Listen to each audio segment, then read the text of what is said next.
அவனுக்கு வாய்ப்பு கிடைத்தால் தன் தந்தையின் மரணத்திற்கு இப்போதே பழிவாங்கி விடுவான். கேட்க மறந்துட்டேன். இத்தனை வருஷமா எங்க போனீங்க? எங்க இருந்தீங்க? அப்பா போனதுக்கு அப்புறம் நான் ஒரு அனாதை இல்லத்துல வளர்ந்தேன். பல வருஷத்துக்கு அப்புறம் அங்கே இருந்து கிளம்பி என் படிப்புக்காக பணம் சேர்க்க வேலை செய்ய ஆரம்பிச்சேன். ஆனா அந்த டைம்ல நீங்கெல்லாம் ஏன் என்ன தேடல?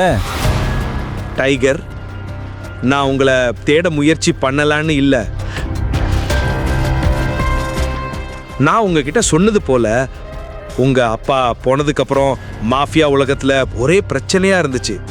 நாங்க அதையும் உங்களை தேடுற வேலையும் செஞ்சுட்டு தான் இருந்தோம்.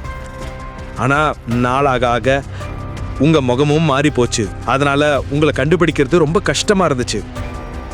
இப்போ உங்களை கண்டுபிடிச்சாச்சு. இப்போ மாண்டியும் மற்றவங்களும் உங்களை பார்த்தா ரொம்ப சந்தோஷப்படுவாங்க.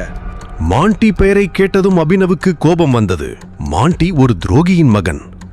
அபினவ் அந்த துரோகியின் மகனை சந்திக்கவோ பேசவோ விரும்பவில்லை.